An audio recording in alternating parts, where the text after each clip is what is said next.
Melvin, Naveen పాత college friend, ఇప్పుడు ఒక ఫేమస్ యాక్ట్రెస్. కాలేజీలో ఉన్నప్పుడు వాళ్ళ మీద ఉన్న ఇన్ఫాక్చువేషనా లేక ఇప్పుడు వాళ్ళ స్టేటస్ని చూసి ఈర్ష్య పుట్టిందా?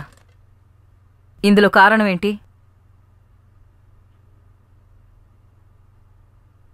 She is safe madam.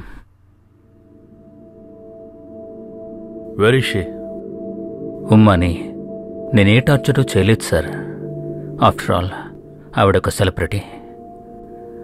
మన కష్టాలు వాళ్లకు తెలియదు కదా సార్. వాళ్ళ సెలబ్రిటీస్ లైఫ్ అనేది మనలా ఉండదు. వాళ్ళ లైఫ్లో అన్నీ బెటర్గా ఉంటాయి. బెటర్ ఫుడ్, బెటర్ క్లోత్స్, అన్నీ బెటర్గా ఉంటాయి. అందుకనే ఆవిడకి బెటర్ డెత్నిచ్చాను. A painless death. ఇప్పుడేమన్నావు? I killed her.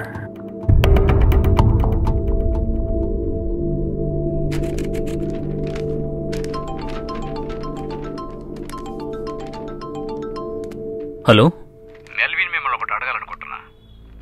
మీ భార్యని మీరు ఎంతవరకు నమ్ముతున్నారు?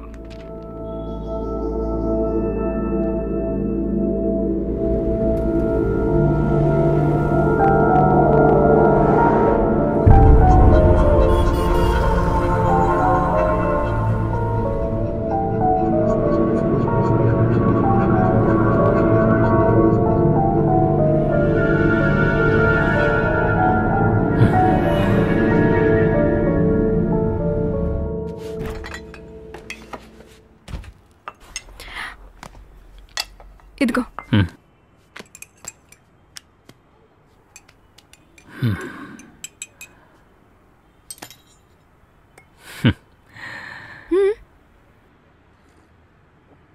నువ్వు ఇవాళ బయటికి వెళ్ళావా?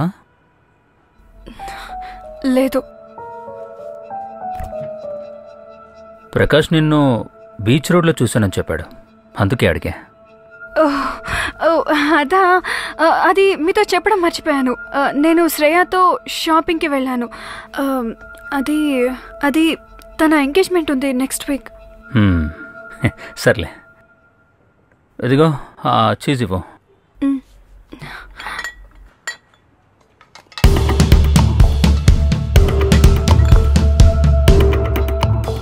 ఓకే, వాళ్ళు కలిసినప్పుడు చూసావు.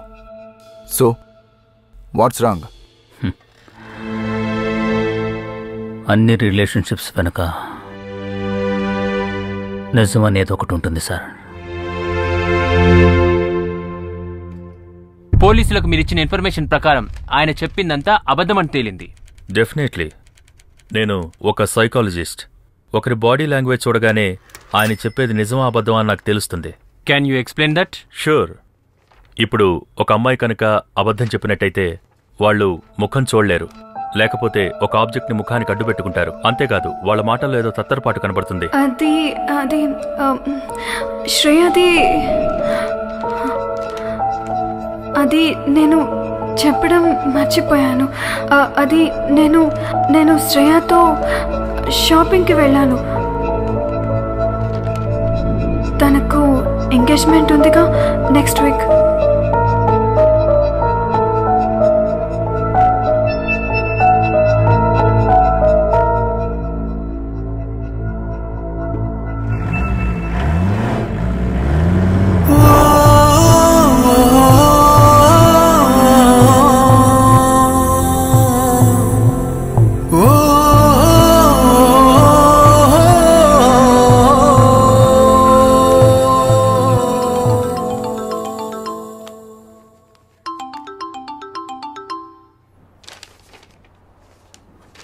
దుబాయ్కి డైరెక్ట్ ఫ్లైట్ అతనే బుక్ చేశాడు.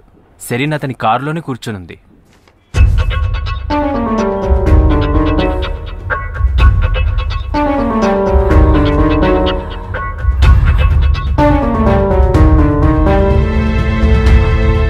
ప్రపంచంలో అన్నిటికంటే దారుణమైంది ద్రోహం సార్.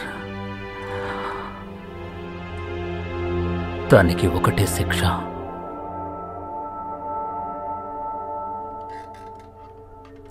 మరణం.